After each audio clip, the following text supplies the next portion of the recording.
Olá, amigos! Muito bem-vindos ao ambiente virtual da Casa de Francisco. Hoje nós teremos com a gente a Ana Muniz, do Grupo Espírita Leôncio de Albuquerque, com o tema Por que meus filhos me destratam? Vamos nos preparar para esse momento de reflexão, elevando os nossos pensamentos ao nosso querido irmão Jesus e Deus, nosso Pai amado. Agradecemos por esta oportunidade de reflexões, por estarmos reunidos virtualmente no mesmo sentimento. Pedimos, Senhor, que aqueles que retornam à pátria espiritual possam receber o conforto e o amparo, assim como aqueles que aqui permanecem nas lutas do nosso planeta. Que seja uma semana de paz, que assim seja e graças a Deus.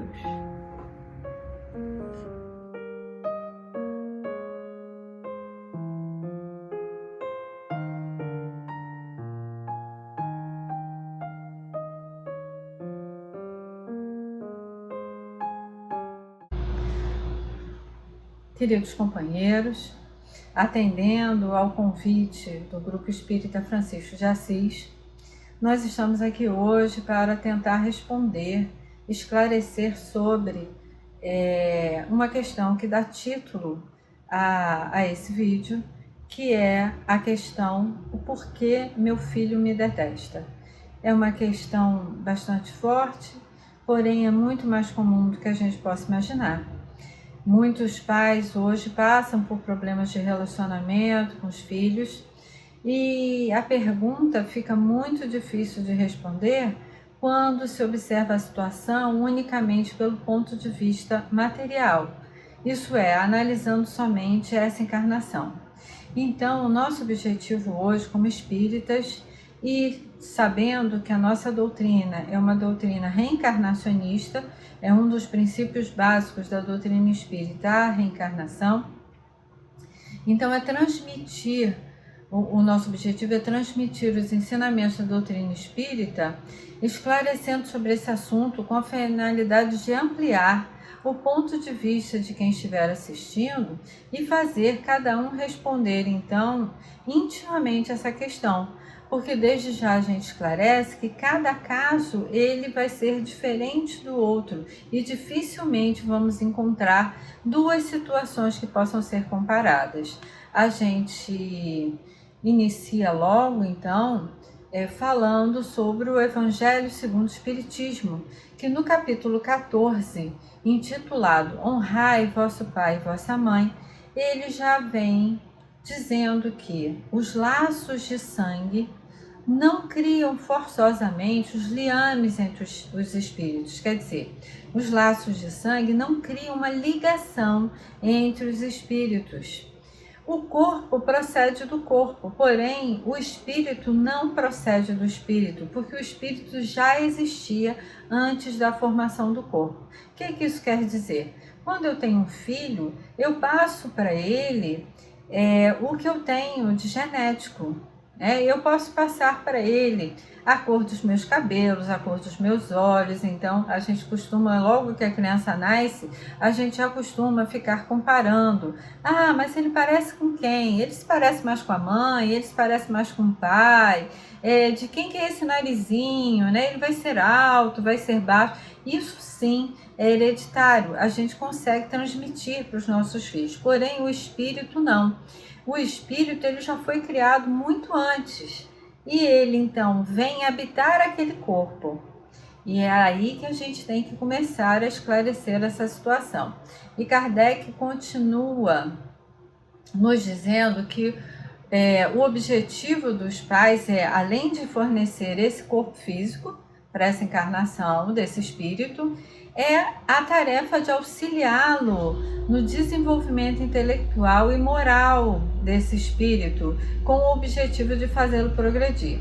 E Kardec continua nos dizendo que os que encarnam na mesma família, sobretudo como parentes próximos, na maioria das vezes são espíritos simpáticos, isso é, ligados por afeições anteriores. Então eu escolho estar numa família que meu pai e minha mãe, eles foram espíritos muito queridos, já vivemos experiências muito boas na outra encarnação, em várias encarnações muitas vezes, e eles então se oferecem para estar comigo de novo, para me ajudar numa questão que eu tenho de desenvolver nessa encarnação atual.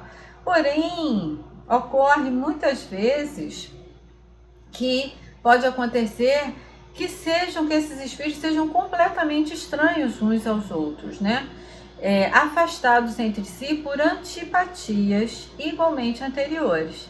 Então Kardec também vem nos esclarecendo que não é uma situação incomum que muitas vezes esses espíritos eles estejam ligados não por laços de amor e de amizade, de confiança, mas por laços de antipatias. Então, eu numa outra encarnação tive uma experiência ruim e preciso voltar junto desses espíritos para realizar uma modificação nessa situação. Então venho e tenho problemas, porque em algum momento dessa encarnação vão ser disparados gatilhos, lembranças que vão me trazer sentimentos contraditórios àquilo que eu acho que eu deveria sentir por um pai, por uma mãe ou por um irmão, seja lá por quem for que esteja próximo e que seja unido pelo laço da consanguinidade.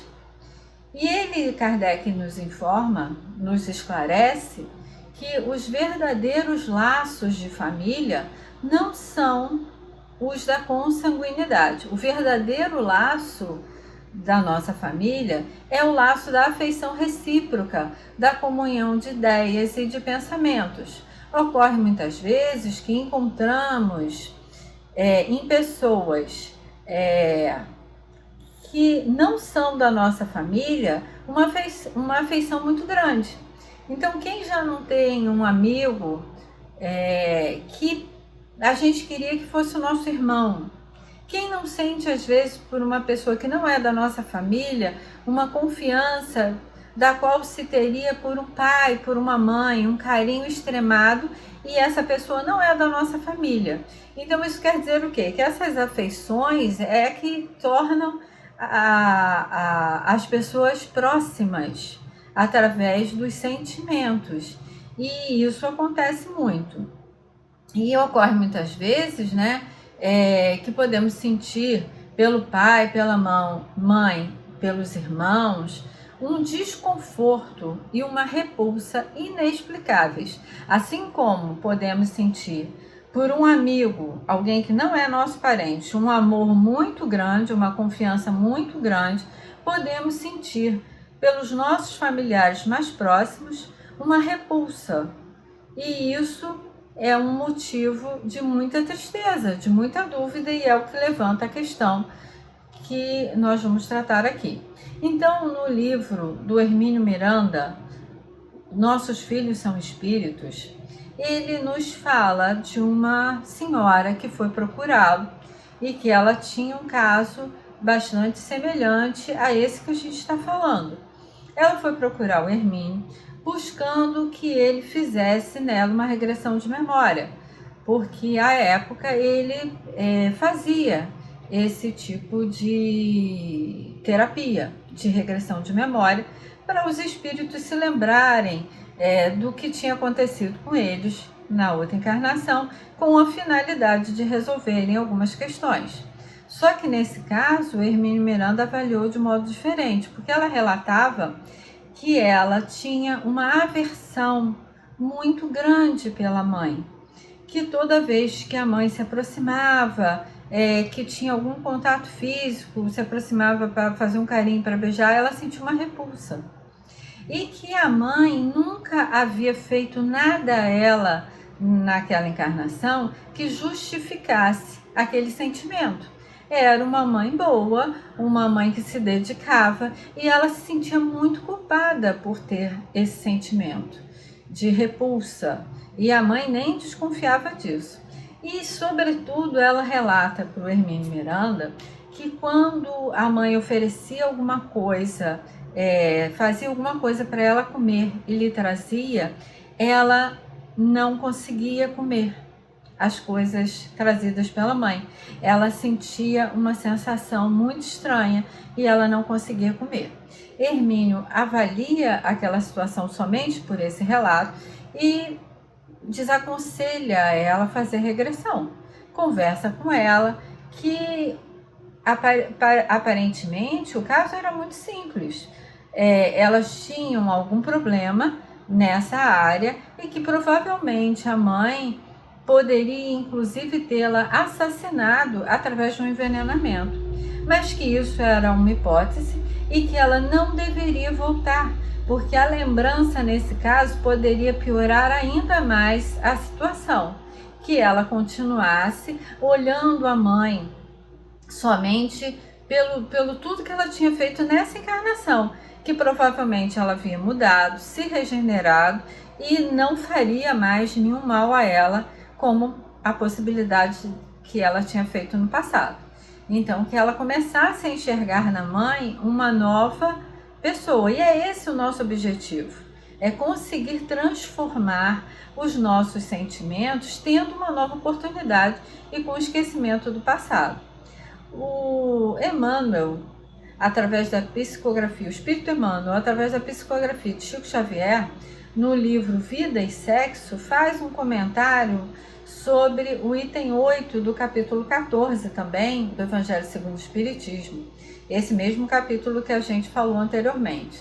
E ele diz que nós somos defrontados em todos os departamentos da família humana pelas ocorrências da aversão inata. Então, ele mostra que essa ocorrência ela é bastante comum, muito natural. E, quer dizer, das aversões inatas, o que são isso? Daquelas antipatias, daqueles problemas que vêm antes mesmo da criança nascer. Não tem motivo, não tem explicação nessa vida atual. E ele diz que pais e filhos, irmãos e parentes soltos, não raro, se repelem desde os primeiros contatos. Isso é muito interessante, a gente vai contar um caso sobre isso. Arraigado no labirinto de existências menos felizes, nos diz Emmanuel, dê certo que o problema das reações negativas, culpas, remorsos, inibições e vinganças e tantos outros está presente no quadro familiar, em que o ódio acumulado em instâncias passadas se exterioriza por meio de manifestações catalogáveis na patologia da mente. Olha que interessante esse trecho, e a gente tem algumas notícias, né, de pessoas que realmente parecem enlouquecer. Esse sentimento de ódio, ele fica tão claro, tão evidente, que a pessoa enlouquece, comete atos que são incompatíveis com aquele parentesco e com qualquer explicação da reação humana normal, como ele diz, catalogáveis na patologia da mente. Quer dizer, a pessoa ficou doente. Não muito raro, continua ele, os cadastros policiais registram infanticídios em que os pais ou mães aniquilam o corpo daqueles mesmos espíritos aos quais favoreceram com a encarnação da Terra. Quer dizer, crimes contra as crianças.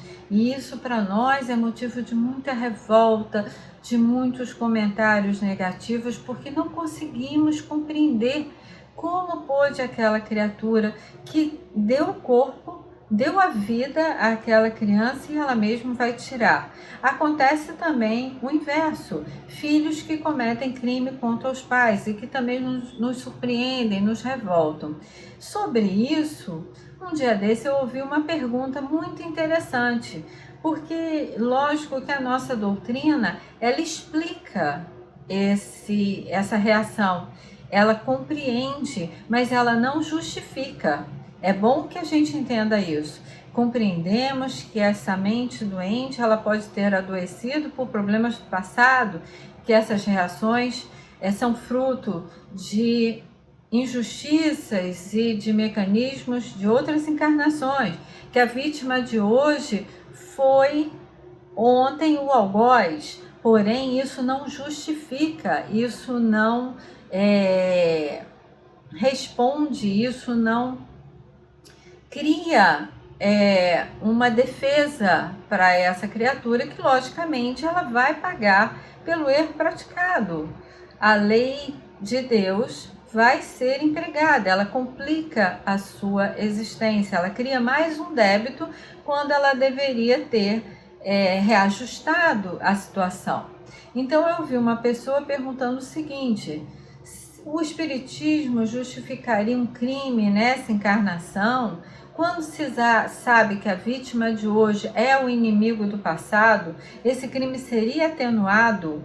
E a resposta está também no Evangelho, mas no Evangelho de Mateus, no capítulo 18, no versículo 7, onde ele fala que Jesus disse o seguinte: ai do mundo por causa dos escândalos, pois há necessidade de virem os escândalos, contudo, ai daquele homem por meio de quem vêm os escândalos. Escândalo, nesse caso, significa erro, ofensa, tropeço. Então, a gente, claro, essa afirmativa, esse ensinamento de Jesus, que nos diz sim, muitas vezes aquele espírito, ele precisava vir num lar com aversões, ele precisava reajustar, ele realmente pode ter cometido contra o algoz de hoje, aquele que é a criança, a vítima, ele pode ter sido no passado o algoz, porém o Emmanuel fala que quando isso acontece, quando as aversões acontecem, o apostolado de reajuste há de começar pelos pais, pois, despertos para a lógica e para o entendimento, são convocados pela sabedoria da vida ao apaziguamento e à renovação. Então, precisamos trabalhar a nossa mente e saber que somente através do perdão, do amor, do reajustamento e, lógico, com a ajuda da nossa doutrina, conseguiremos reajustar esses sentimentos através da prece, dos passes, da leitura, e conseguiremos chegar no objetivo dessa encarnação, que é o reajustamento desses sentimentos.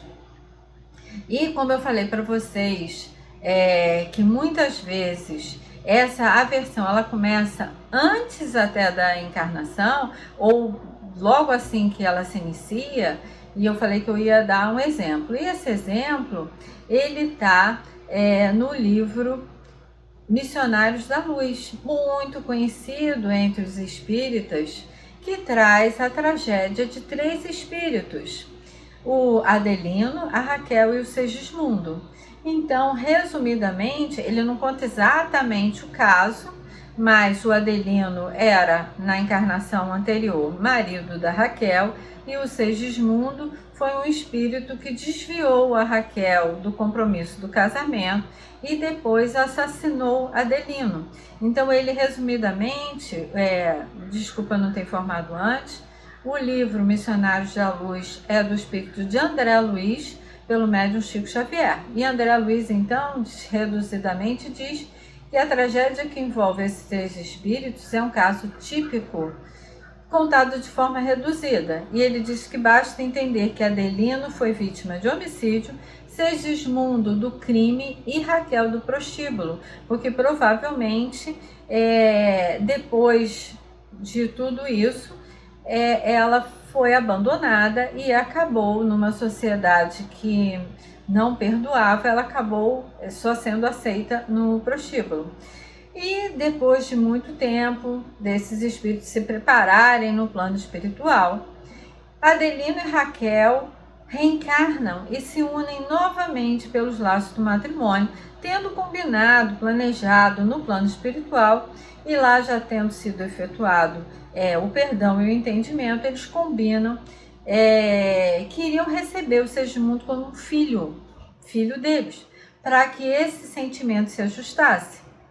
Só que tem que, quando o Adelino começa a perceber a aproximação do espírito Segismundo, já se preparando para reencarnar, ele começa a ter sonhos e começa a ficar aterrorizado com esses sonhos. E ele sonha que chega uma pessoa que ele não conhece, essa pessoa, um homem, e que esse homem aparentemente pedia ajuda, mas depois o apunhalava pelas costas. E ele sempre acordava muito assustado, e ele chega a confidenciar isso com a esposa, que ele estava tendo esses sonhos e que ele estava muito mal com isso, com sentimento de medo, de terror, porque esse homem queria assassiná-lo pelas costas. E aí os espíritos interferem nessa situação, promovem um encontro entre Adelino, Raquel e Segismundo num desdobramento do sono físico. Então, o espírito dele, no momento do sono físico, vai se encontrar com Segismundo, e o Segismundo conversa novamente com ele, lembra ele que estava modificado, pede perdão a ele de novo, e ele consegue perdoar, e aí a reencarnação consegue se consolidar, dá tudo certo. Por que simplesmente não reencarnaram com Segismundo? Porque essa sensação dessa aproximação e do terror que ele sentia com a aproximação do espírito, com esse sentimento, ele destruía as células criadoras do seu organismo. Então ele não conseguiria procriar. Há de se fazer essa reconciliação, essa lembrança de que o espírito não lhe causaria mais mal, porque estava modificado, para que ele então aceitasse e a reencarnação continuasse com sucesso. Então, é muito interessante, né? Essa história de Segismundo pode ser muito parecida com muitas encarnações que estão em curso, e a gente fica se perguntando como deve ter sido, porque o capítulo acaba aí. Ela engravida, né? A fecundação é realizada, dá tudo certo, os espíritos comemoram que deu tudo certo. Só que como terá ficado Segismundo, Adelino e Raquel depois do nascimento? Será que em certas situações não teria surgido um ciúme? O Segismundo teria sido aquele filho que gostava mais da mãe do que do pai, que implicava com o pai, que muitas vezes disputava a atenção da mãe com o pai. Quantas vezes não vemos essa situação? E aí que devemos lembrar que temos um passado e que temos como, na posição de pais, temos que conseguir ir modificando com muita sabedoria, com muita paciência, ir entendendo e conseguindo modificar esse relacionamento, não deixar que a coisa cresça quando a gente vê que tem algo que está inadequado, tem algo que se manifesta de forma estranha. Então temos que ir conseguindo conduzir aquele relacionamento da maneira melhor possível. Esse pai se desdobrar em atenção, em tentar passar mais tempo junto do filho, para ir reconfigurando esse laço de afeto que deve existir entre eles. Se não existe ainda, deve ser formado. Então temos que fazer o possível que está ao nosso alcance. E é evidente que a religião, a doutrina espírita, ela sempre nos ajuda nesse propósito. Então a gente sabe e a gente vê na doutrina que existem diversos casos de espíritos hoje que estão reencarnados na nossa família, possivelmente que não sejam amigos do passado, mas sim espíritos ou que nos fizeram mal ou que nós fizemos mal a eles. Porém, existe também muitos espíritos que não tiveram problemas anteriores e que esses problemas remontam somente dessa existência. Só que tem que os espíritas muitas vezes tentam procurar explicação em tudo na vida passada.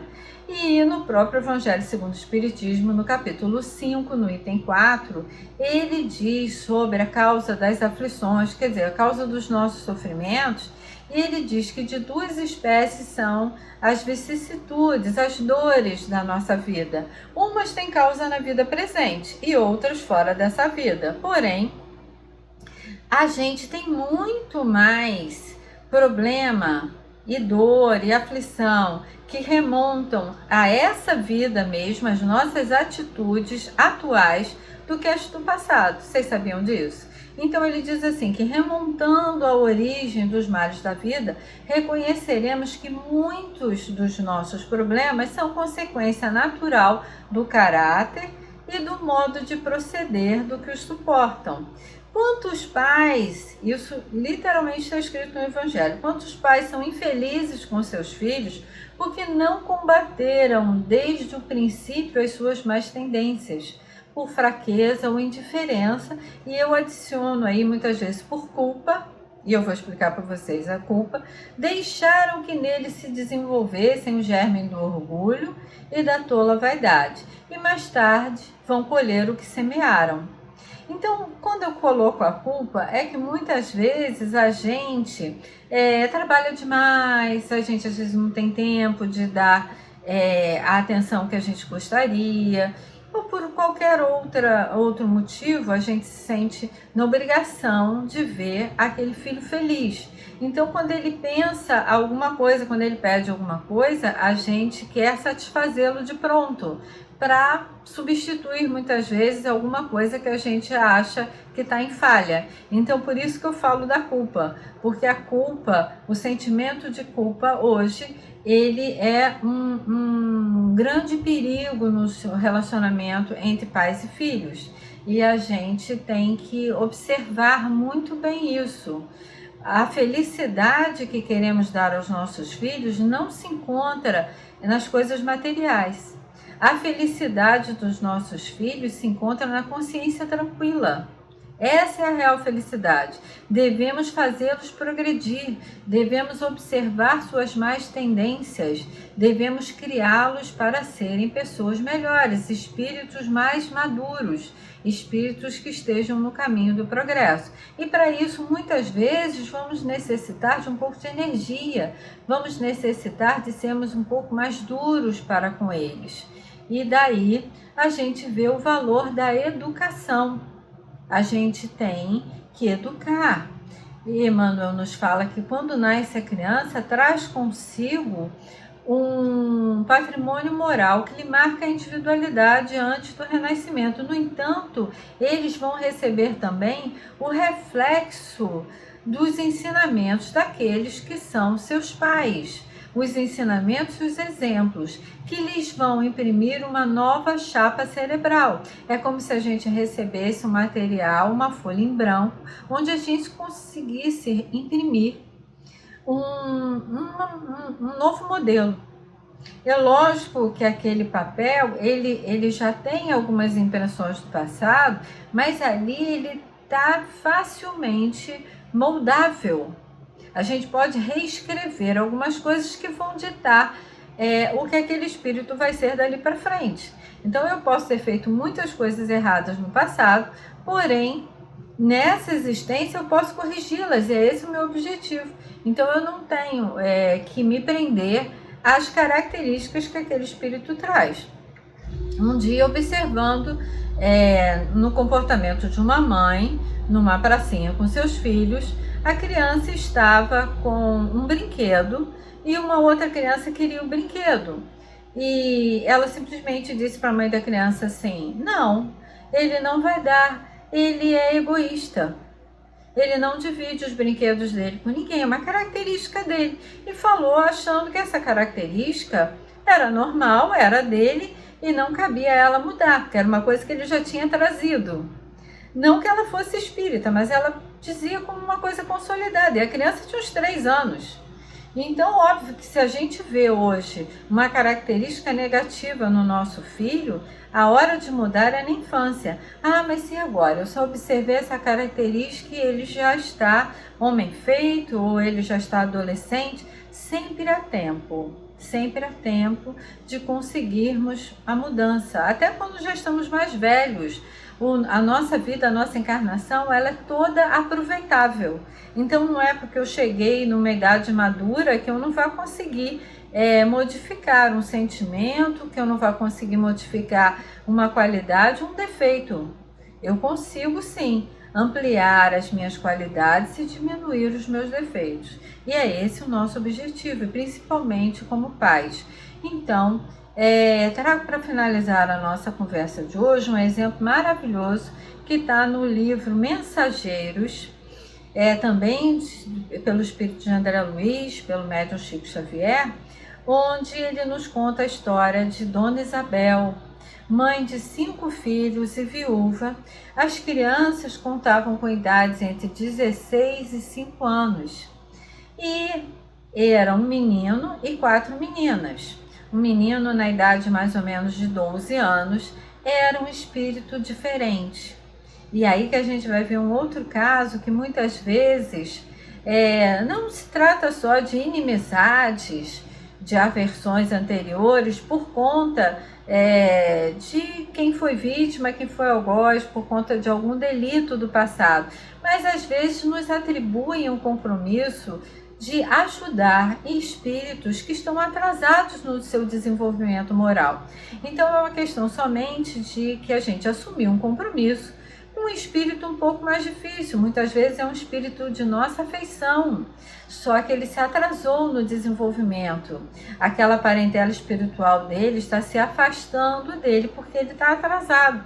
É como se fossem amigos de uma mesma escola, quando um vai passando de ano e o outro vai perdendo e vai ficando para trás, atrasado. E aí o amigo fala assim, não, eu vou pegar e vou estudar com você, para você atingir a mesma classe que eu estou.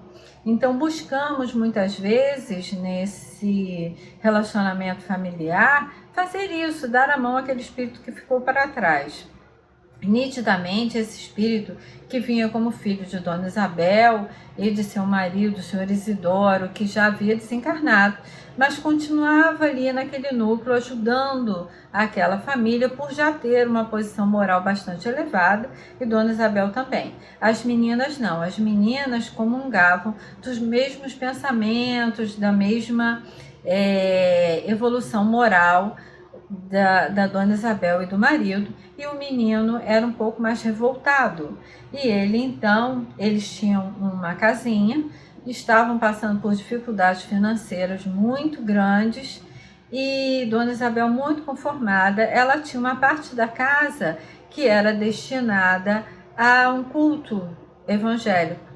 Era como se fosse uma reunião mediúnica, onde eram atendidos vários espíritos ali. A casa deles era um posto de socorro muito grande e como se fosse um lugar para os espíritos, quando chegavam à Terra do plano espiritual, se encontrarem para dali partirem para as suas atribuições. Era um local muito importante para esses espíritos, por conta desse culto que era feito nesse local. E o menino, ele queria que Dona Isabel alugasse aquele local para melhorar a renda e a situação financeira da família. Ele estava muito revoltado.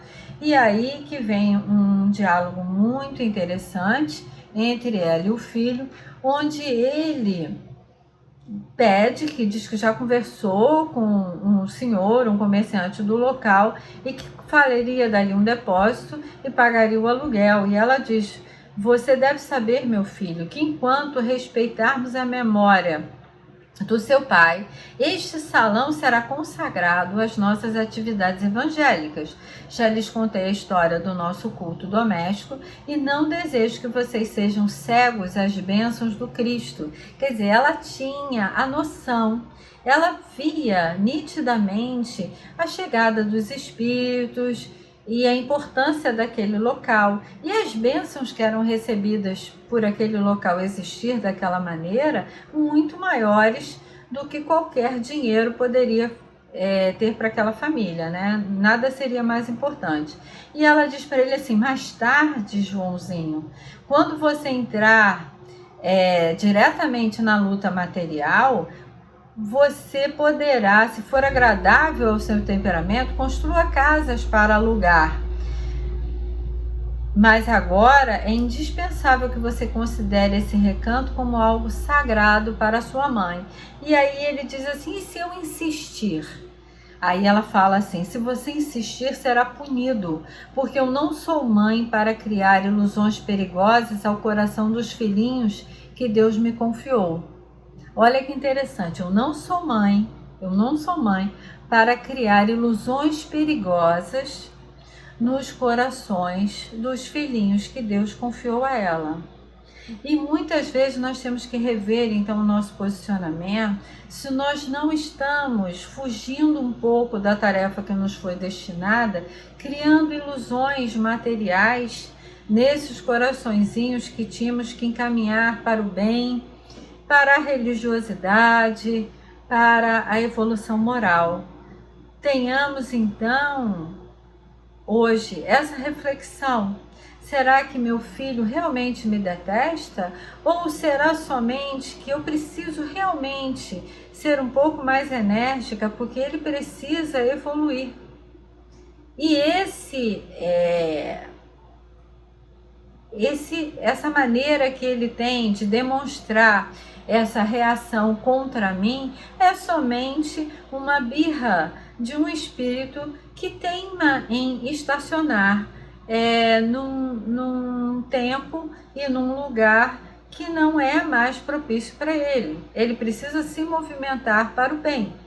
E eu, propondo essa movimentação, gero muitas vezes uma discordância, uma reação impetuosa que nada tem a ver com amor, que nada tem a ver com ódio. Simplesmente uma reação de revolta de um espírito que ainda se estaciona na posição de inferioridade.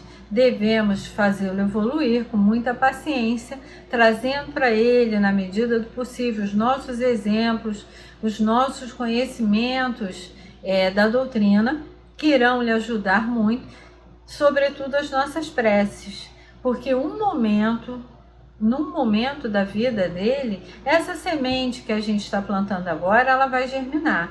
Pode demorar um pouco, mas ela há de germinar sim. Não tenhamos dúvida disso. Então, meus amigos, eu espero que a nossa conversa tenha sido esclarecedora, tenha sido boa para você que tem esse problema, essa dúvida, que somos quase todos nós. Em algum momento da vida enfrentamos dificuldades no âmbito familiar. Que Deus nos abençoe. Vou fazer uma prece para encerrarmos a nossa reflexão dessa noite. Senhor Jesus, muito obrigada. Abençoe nesse momento todas as famílias, todos que estiverem necessitando e que levantam o pensamento a Ti, te rogando que olhe por cada família que esteja sofrendo, que esteja com desentendimentos. Transforme esses sentimentos hoje contraditórios em amor e nos dê paciência para enfrentarmos com sabedoria todas as adversidades do nosso desenvolvimento familiar. Muito obrigada, Mestre Jesus. Nos abençoe a todos. Muito obrigada, meus amigos. Fiquem com Deus.